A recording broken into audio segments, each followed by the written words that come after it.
بسم الله الرحمن الرحيم. الحمد لله والصلاة والسلام على رسول الله محمد وعلى آله وصحبه ومن والاه.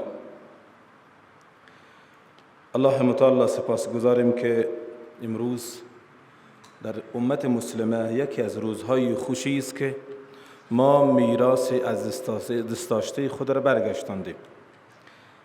یک مسجدی که 5.5 سال در او عبادت خدا صورت گرفته بود، آن مسجدی که به پول شخصی مسلمان ها خریده شده بود، اما به خاطر افتیدن قیادت همان وقت او به میوزیم عوض شده بود.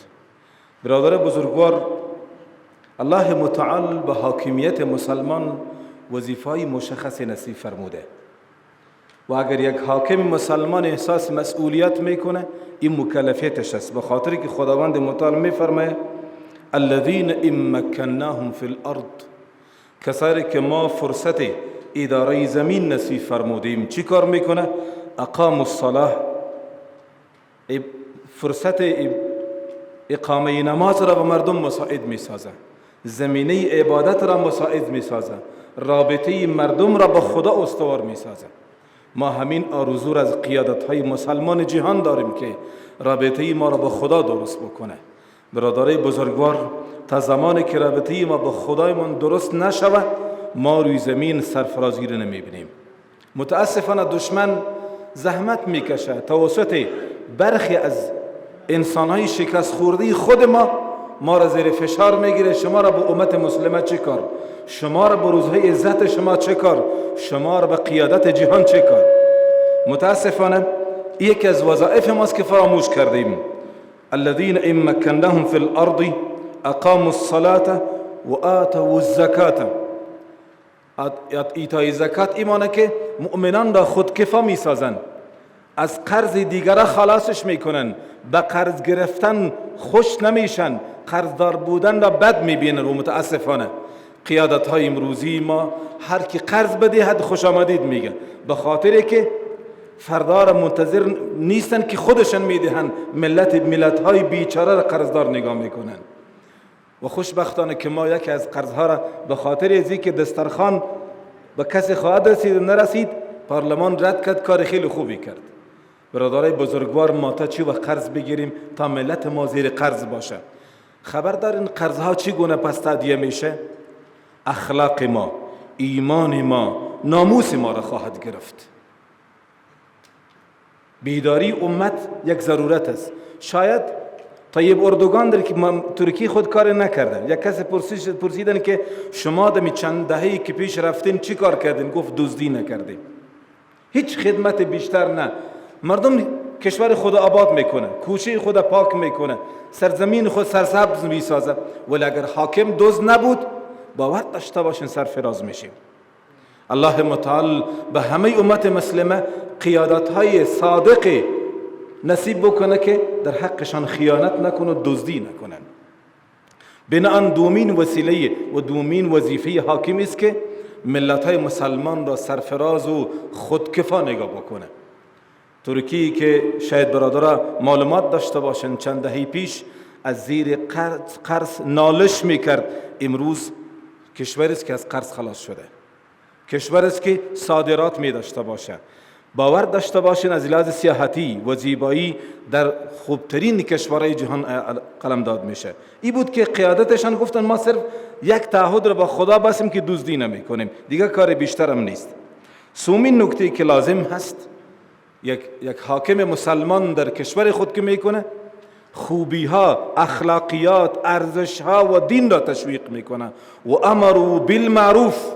ولی متاسفانه ما در کشور عزیز خود جلوی معروف را به نام دین میگیریم، میگیم که نصاب ما دینی است و مسائل ما با دین تعلق داره، ما از جهان عقب ماندیم. باور داشته باشین اگر بیدین بودن پیشرفت میکرد امروز خیلی از کشورهای سکولر هست که نان خوردن ندارن.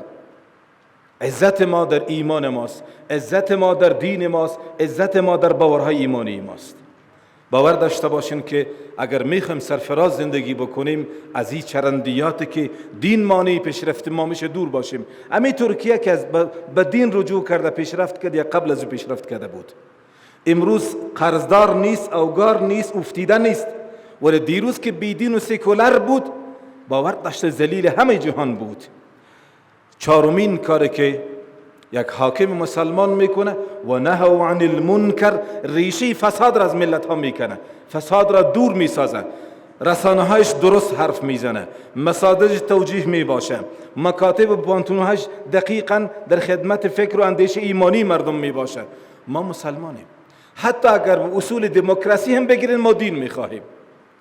بنابراین این قضایه است که این 4 نکته خیلی مختصر است که از مکلفیت یک حاکم مسلمان است که برخی از حکام مسلمان دو توجه کردن که اقامه نماز و خودکفا ساختن ملت ها، تشویق خوبی ها و جلوگیری از بدی ها. اگر یک حاکم این 4 کار را انجام بدهد هم در دنیا سرفراز میشه و هم در عقبا سرفراز خواهد شد. به همین خاطر است برادرای بزرگوار، ما با همین مناسبت که بیشتر جناب مولوی مختصرا تاریخچه مسجد آیا صوفیا را خواند که کلیسا بوده خریده شد، 5.5 سال مسلمان ها نماز خواندن و بالاخره با اساس بزدلی ما موزیم درست شده بود، با اساس غیرت خیلی بسیط ایمانی به مسجد برگشت. این جای شکرانه است. الحمدلله. الله اکبر ولله الحمد. الله اکبر ولله الحمد. ما یک چیزی را عرض میکنم، ای کاش امت ما استقلال می داشت، ای کاش امروز را همه جهان به شکل جشن می گرفت که غیر مسلمان ها می گفتن که اگر کسی به طرف مسلمان ها کج ببینه چشمهایش به زمین میفته. متاسفانه ما تقسیم شدیم و غرب موفق شده که دست نشانده های خود در جهان اسلام توزیع بکنن و جلو احساسات پاک مسلمان ها را بگیره.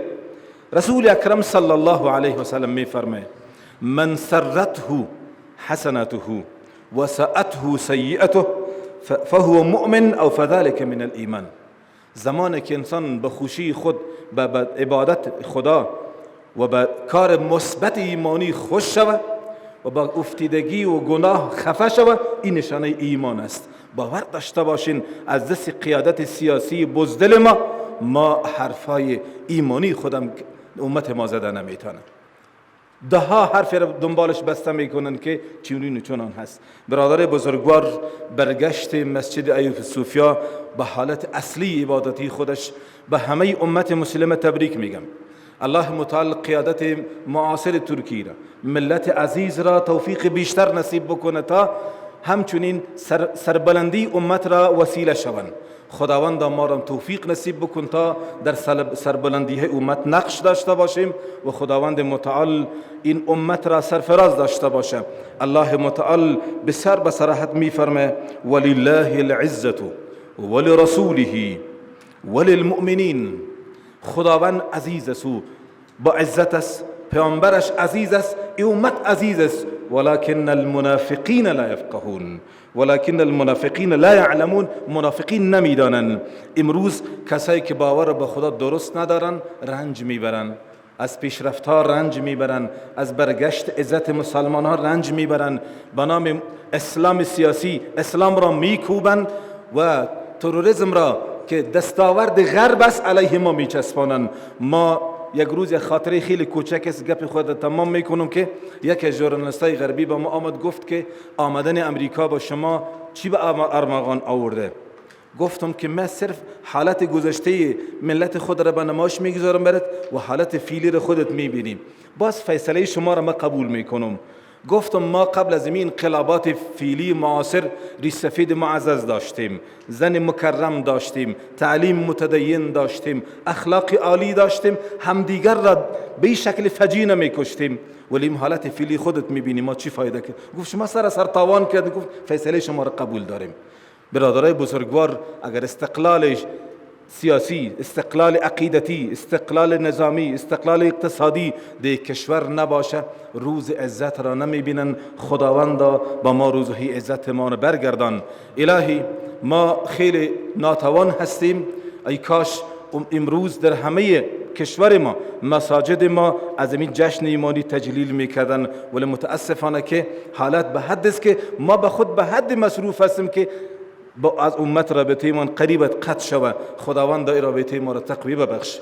خداوند با ما احساس زندگی نصیب بکن. الهی این امت را عزیز بساز مثل که خودت وعده فرمودی ولله العزة ولرسوله وللمؤمنین ولكن المنافقین لا يعلمون. خداوند همه ما را توفیق نصیب بکن که ما یک امت واحده باشیم که شرق و غرب ما به همدیگر همبستگی داشته باشه.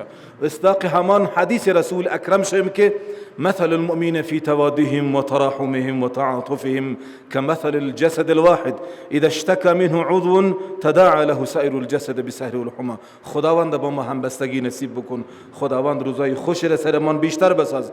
از این امنی ها، جنگ ها، فقر ها و مرض ها نجات من بده. خداوند ملت ما و همه امت ما را سرفراز داشته باشی. و صلی اللهم علی سیدنا محمد و علی آله و صحبه اجمعین برحمتك ارحم الراحمین.